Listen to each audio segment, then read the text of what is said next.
Hey guys, what's going on? Brandon here, and today I'm doing my review of Watcher. Watcher is a film starring Micah Monroe and Carl Glusman and Bern Gorman. And all three of those actors do a fantastic job. There's one or two other little actors um, that aren't in it as much that, I could mention, but those are the three like main stars of this film. And they all do a fantastic job.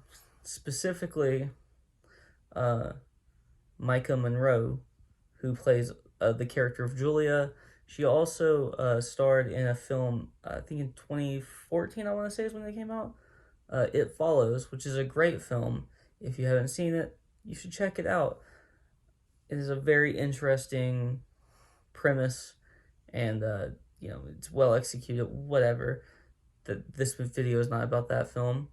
It's about Watcher. Now, Watcher is a film about a young woman, played by Michael Monroe, named Julia, who moves to a new city with her husband, and she sees someone uh, in the apartment uh, across from theirs, just watching her,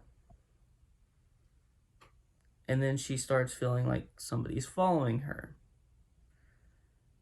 and she gets a look at this guy's face, um and then it's like kind of a question for a while on if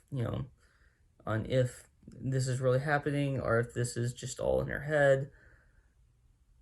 And there is a serial killer in the area that is killing women, young women, and you know and so this film, I think, portrays not only the actual like horror of that, like of being stalked, well, but it also portrays the kind of like maybe mental health issue that could be going on with her, in a a good way, I believe.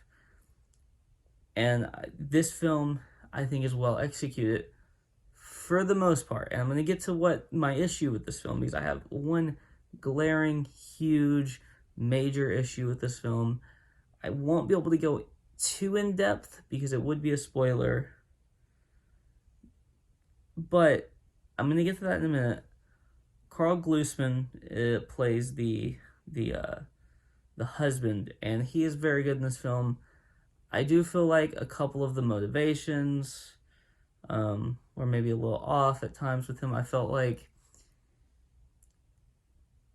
so he works a lot in this film, and that's fine, but there are points in this film where there's just like long points of just him not in the film, and they do that. It seems like by design, like it seems like they want that to happen because she's supposed to be alone in a lot of these scenes, so that's fine. But at times it feels like he doesn't take his wife seriously in Micah Monroe's character Julia. He doesn't. It seems like he doesn't take her worries and her concerns seriously all the time, but sometimes he does, and it's kind of just inconsistent writing, I believe. And so, I didn't. I had a little bit of an issue with that, but that wasn't really my biggest issue.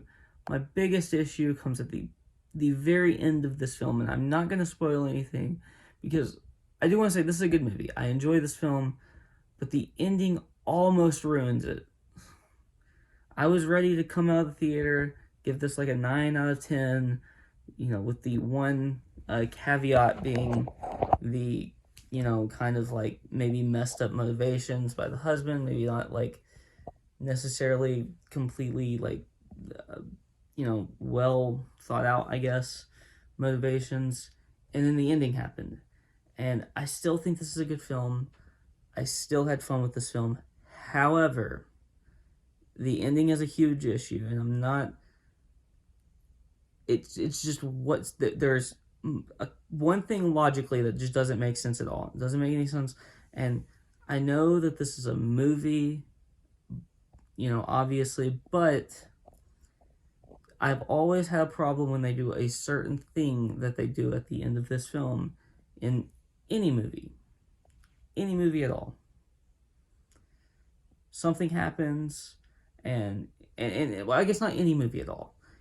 In a movie that is clearly set in the real world, that is clearly set.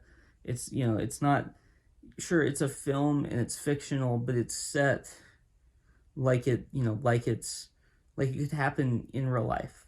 The whole movie is set up that way, and then something happens that could not happen in real life. And if you've seen the film, you know what I'm talking about. I have a huge issue when that happens in films that are clearly meant to be like happening in this world that we live in here.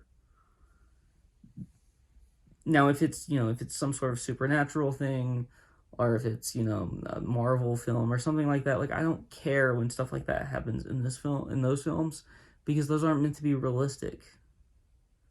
Those aren't meant to like feel like they, and even some horror films, if they are meant to feel like they are in this world, I need them to actually feel like they are in this world. And so I didn't feel at the end of this movie, just randomly, it felt like we're in a different world, where this couldn't happen in this world, but just happened, and now we're doing something else. So that's my issue, one of my issues with the ending. And then just, there's one other, just like the last second of this film is also just like I understand why it's done that way, the way it's done, but I really, really, really didn't like the way it was done still. So all in all, I said I was going to give this movie a 9 out of 10. I was ready to come out of the theater and be like, this is a 9 out of 10. I was dead set on that. And then the ending happened. For the two things, the major thing, more on the major thing that I didn't like, and then this other little small thing, both of those combined are taking off 2 points off this film. This is a 7 out of 10. So it's still not a bad film. It's, it didn't, the ending wasn't bad enough to ruin the entire film for me.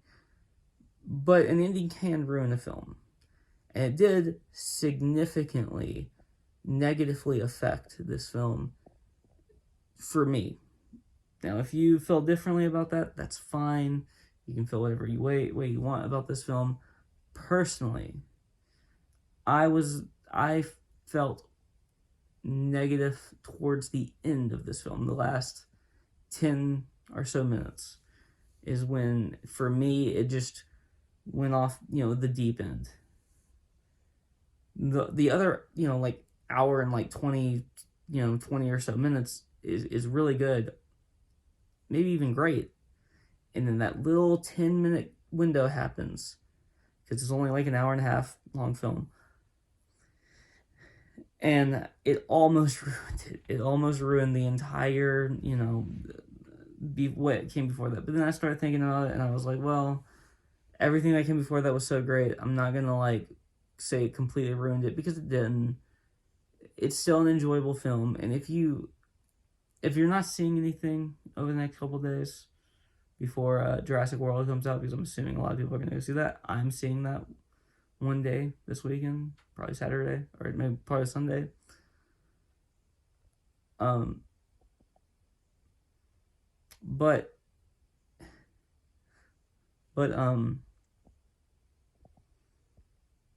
if you are not seeing Jurassic World, or you need to find something to see before Jurassic World, you want to go to the movies before then, this is not a bad choice if it is on near you. So 7 out of 10.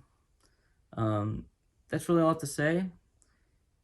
If you like this video, you can please like, comment, and subscribe. And if you've seen this film, you can tell me what you thought about this film in the description below. And you can follow me on Twitter also, I mean, in the comments below tell me what you thought about this movie on the comments below.